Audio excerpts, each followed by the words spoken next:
So here I am again with another project, mixing up all this resin, and you will see why in a moment. So I'm decanting off, it's probably about 9 ounces of the 20 ounces of the resin, colouring it with this alcohol ink. And the reason I'm doing this is because what I'm making, I don't want it to be all the solid green. I want there to be little bits of clear. So here's the method behind the madness, pouring on some clear so that I have some clear spaces.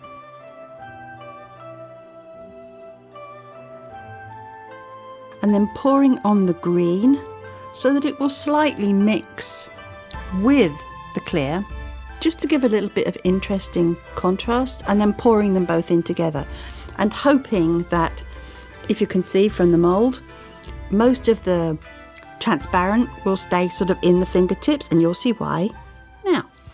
Right, so this is the following morning. Time to unmoulder. See if my hands can get these hands out.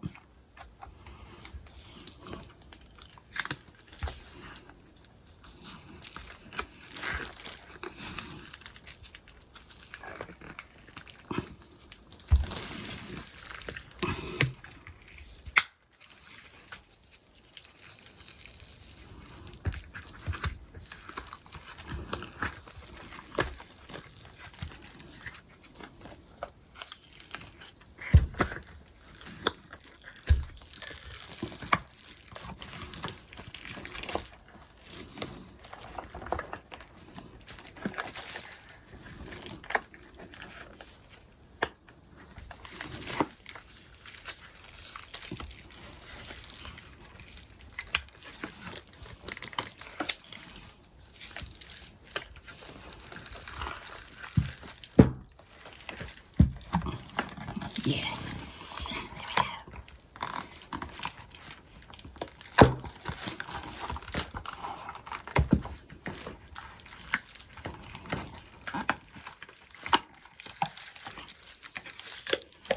Oh, wasn't too bad. Okay, there we are. Exactly what I wanted. Parts where it's solid green and parts where it's clear, where you can see. You may recognize this mold from another project that I did. The nice thing about this mold is it has nice details in it. I don't know if you can see the fingernail details and everything, but it's a really nice mold. Okay, my next job to do with this mold is to put some felt on the bottom, and I usually do that after I finish the project. I do it with trays and whatever, but this one I have to do it now, and that will become clear in the next step. So I've put the felt on, and I've also filled up just with clear resin up a little way to give it more space and more depth to build on. And in the corner here, you probably can't see it, but I've drilled a hole because something's going in there, and just commencing. So the thing that's going to go in the hole is this. It's made from wire. It's 18 gauge wire. As with everything, all the things that I use, I'll put them in the description below the video so that you can see what I've used. I didn't show you the making of this because, to be honest, it took me a very long time to make it. And I just went on YouTube and watched other people who make these kinds of things, just followed what they did basically. And it's going to sit in the hole that I drilled.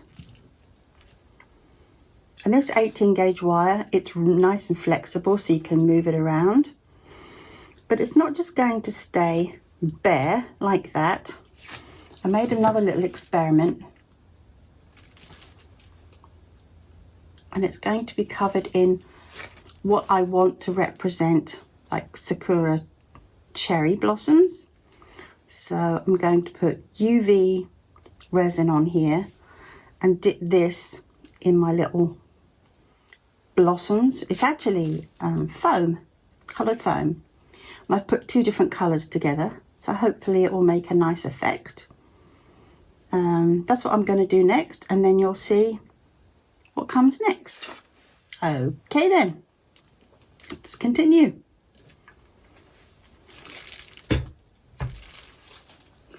So basically all I'm going to do is put some UV resin on my silicone mat, brush it on here, dunk it in the foam, and this comes, you get tons of this stuff, so you know you're not going to run out anytime soon, so you can be quite generous. And as I say, I've mixed those two colours up to make light cherry blossoms and dark cherry blossoms. And then once I've got my foam, my flowers on there, I'm going to stick it in the lamp. And this is useful because it will do all the way around. So that's what we're going to do. I'll try not to get in my own way with things, as I do sometimes. Okay.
So I've flocked up my tree, got it roughly in position in the hole that I drilled. You can fiddle around with it a little bit. I think I like that. Now for the next thing. So this is going to be my ornamental garden. And you may recognize this from the project that I did, the Hands of Life and McCoy Fish Pond. Really like this mould, it's great. Very versatile, very good mould. Okay then. So I'm going to make a little scene in here. And my little building is going to be this. And this is one of a set of 3, and they're made of brass. And they're really good quality. I really like that. I like this smaller one. I thought that was better for my needs. And what I decided was I want to make it so that all the pieces are free to move. I'm not going to stick anything down apart from the tree in the corner here, so that if I should ever want to change my mind and put other things in here, I can just move other pieces in. So I'm just going to put a little bit of sand in. This is just really fine sand. Give it a little shake. Level it out.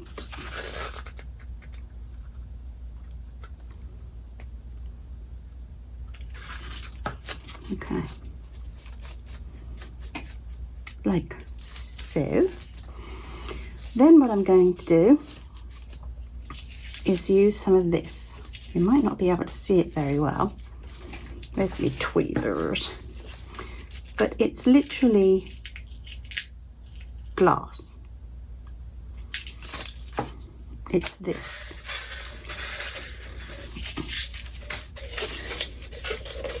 It's called Frit, F-R-I-T. It just means crushed glass, and I used it when I was doing fusible glass. So that's all that is, just glass, and it's iridescent, so it looks kind of nice. And then I'm just going to put these pieces around the outside, all the way around.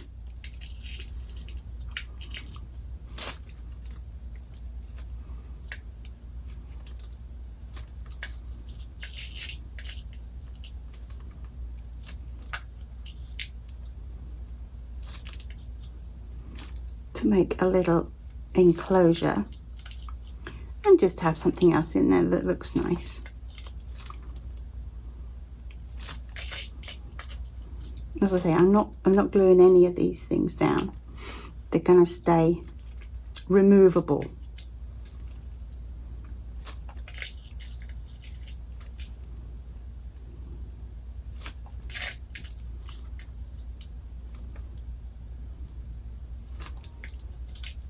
And I'm trying to sort of keep it on theme with things that, you know, when you see those little desk things that you can buy, the little gardens with the Zen Gardens, with the sand and the little rakes and things that you can play with. That's kind of what inspired this. Plus I thought it was time to use my hand mold again for another idea.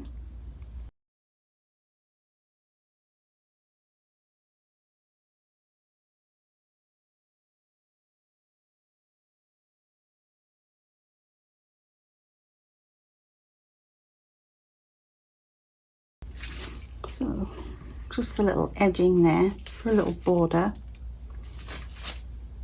with my little glass bits.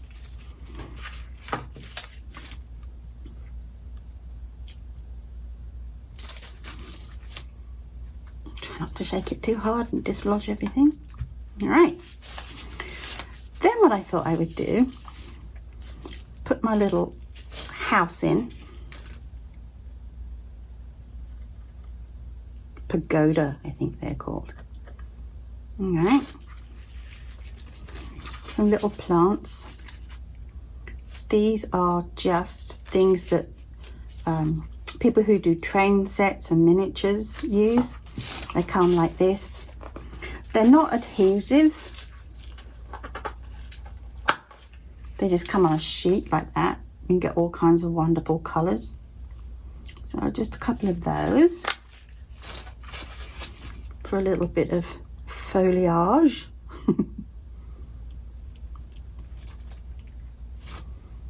So you get the kind of idea. I mean, you can fiddle around with it to your heart's content, and that's my problem. I like to fiddle. I thought it might be nice to have a little bit of blue sand to represent water, like a little pond or something. And just drop it straight on there.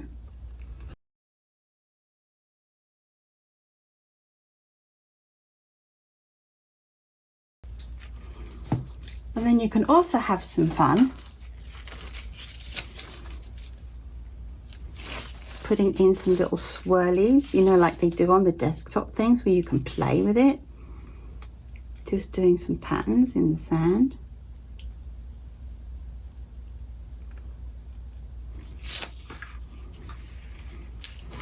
Or you could just see if we can shake it out without doing too much damage.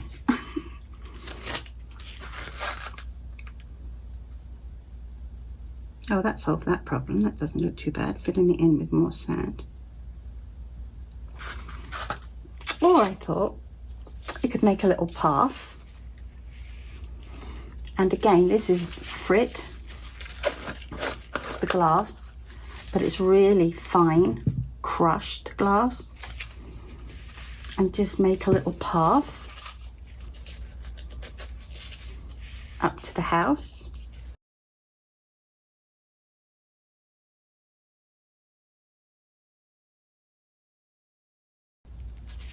Put my tree in.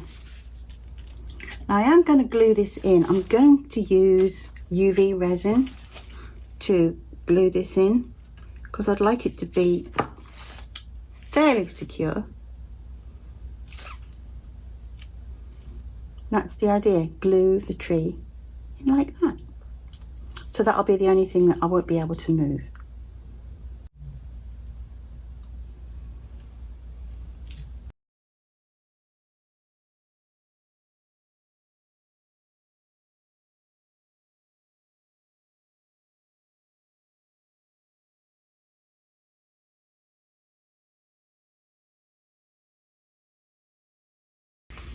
Okay, stuck my tree in place.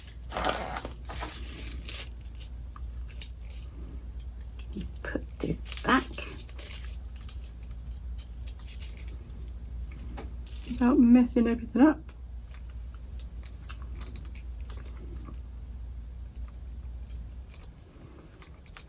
Put it there on the path.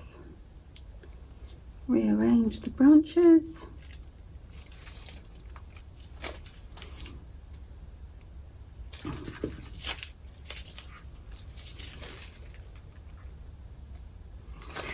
Take some of my foamy stuff that I've flocked my tree with and just drop a few bits around to make it look as if the flowers fallen off the tree.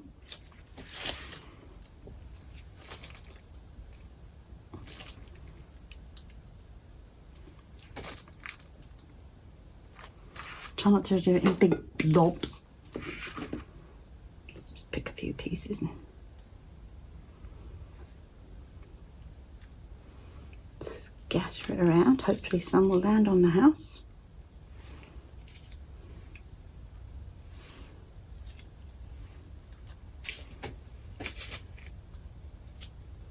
Just pull off some little bits.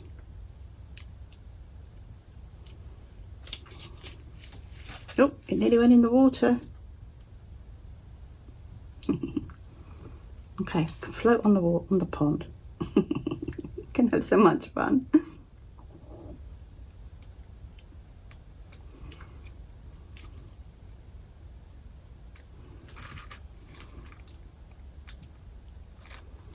I'm trying to get little bits that it looks a bit more delicate.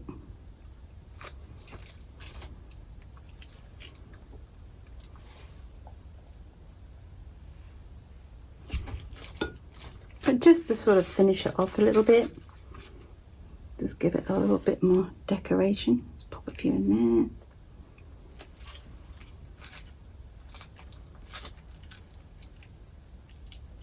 And just play.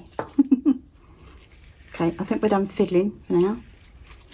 That's basically what I wanted to achieve.